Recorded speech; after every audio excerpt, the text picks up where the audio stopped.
Hello and welcome back to the SS Football channel and today's match preview for the West Brom versus Manchester United game. Now of course West Brom are currently sat in 19th in the Premier League, having conceded 54 goals this season, the most out of any other team.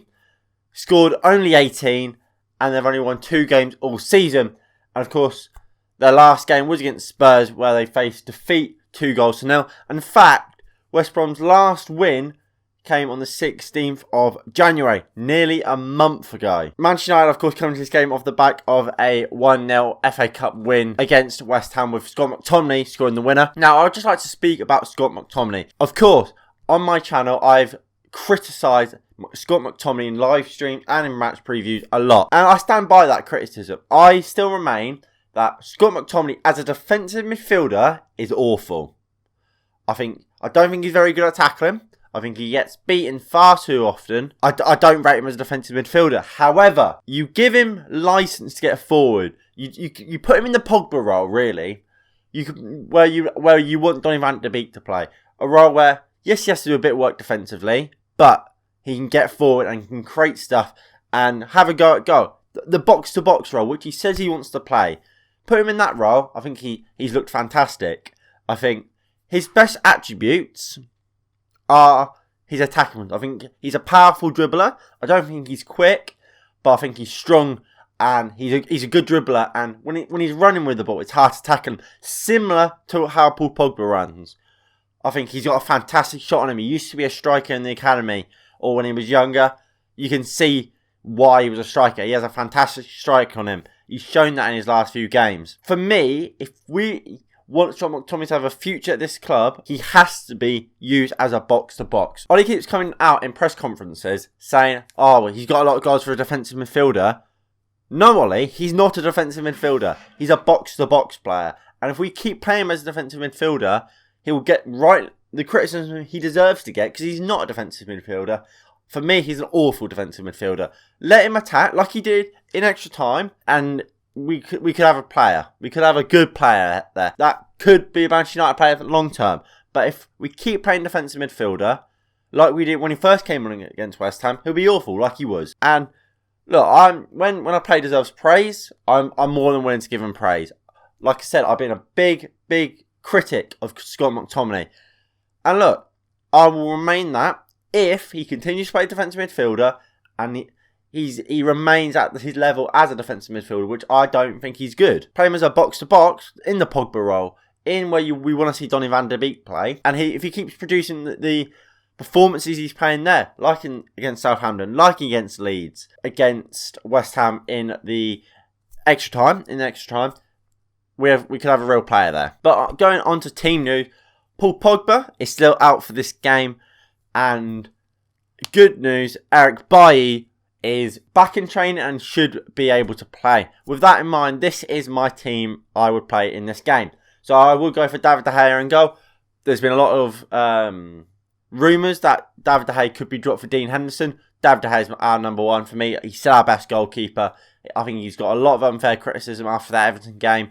He's been fantastic for us all season long, David De Gea, and he deserves to be our number one for this game. Back four, I would say our best back four by centre-back alongside Maguire, Luke Shaw on the left, Aaron Wan-Bissaka on the right.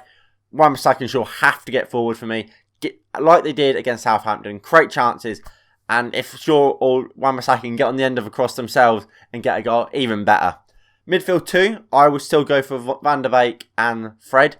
I want to see if this works.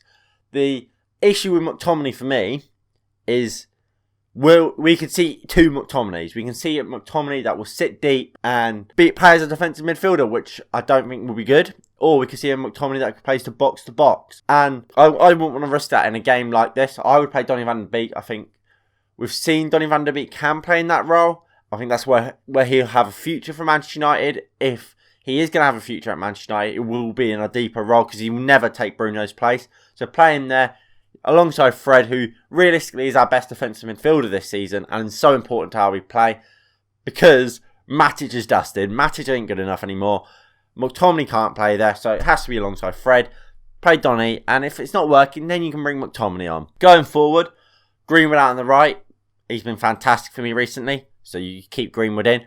Bruno at 10. you can't drop Bruno Fernandes, can you? He's our best player. Bruno Fernandes has to play. On the left, I've gone for Marcus Rashford. Now, I thought he was awful against West Ham. I don't think he's played well recently. For me, you have to play Rashford because of what he can bring. But I'm not sure whether I would ideally play him. And then I would go for Anthony Martial up top. I thought he was probably, if he scored that chance in the 90th minute against West Ham, he would have been my man of the match. I thought it was fantastic against West Ham in the Cup.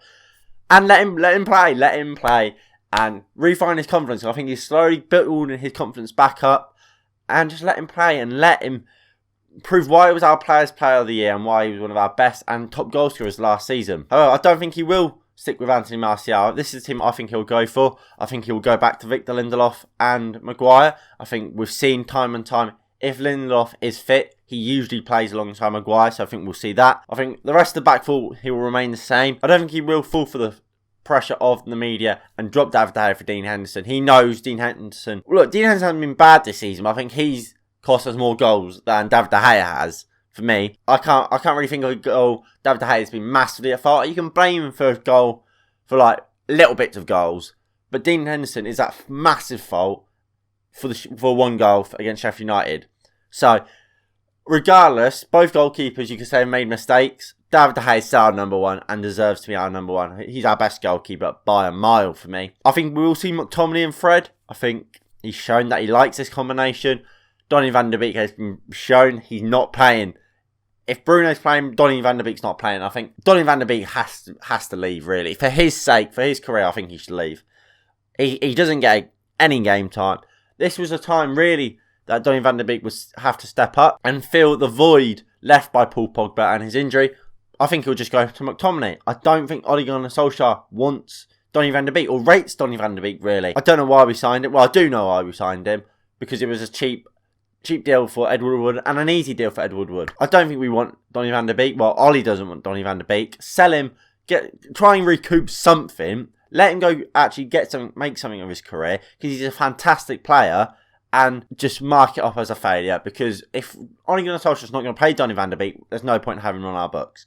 Because regardless, majority of this season he's been better than McTominay. McTominay's started to come into some form.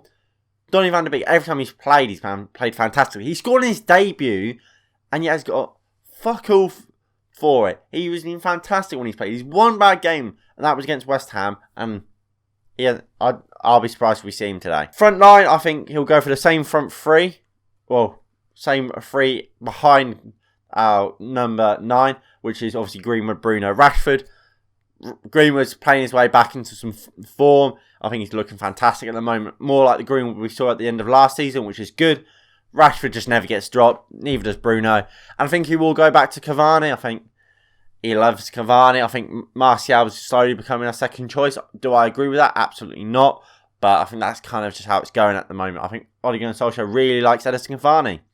So that is how I think we will line up today. But about this game, look, to put it simply, I said this about the Sheffield United game, we have to win it. It's unacceptable to lose this game. They've won 2 games all season. They've conceded 54 goals. They've only scored 18.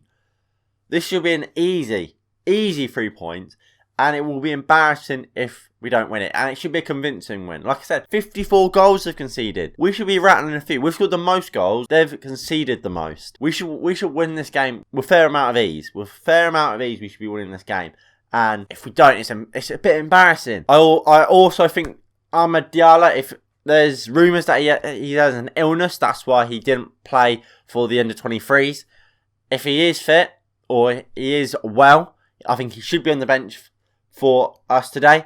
And if we are winning the game comfortably, which we should be, give him some minutes. Take off Greenwood and put in Ahmed Diallo, and let him have a run in the first team, and let him have a little game. It doesn't have to be a full game. We could bring him on for the last 10-20 minutes. Realistically, he can't do any worse than Dan James, can he? And finally, I can't stress this enough. If Scott McTominay plays, he has to be allowed to get forward and attack and be a box-to-box. If we want to see this best Scott McTominay, if he wants to prove that he has a future at this football club, he has to be able to play box-to-box, get forward, have a few shots, and let him use his best assets. And if we see that, I think we will see a good and better Scott McTominay. And I think we will see Manchester United win this game 3-0. So that is going to be my score prediction. 3-0 Manchester United. Anyway, if you have enjoyed, please do hit that like button below. And subscribe if you are new and you haven't already. Please do tune in for the watch along. That starts at 1:30. Kickoff is at 2. Anyway, if you have enjoyed, like I said, hit the like button. And I'll see you next time. Peace.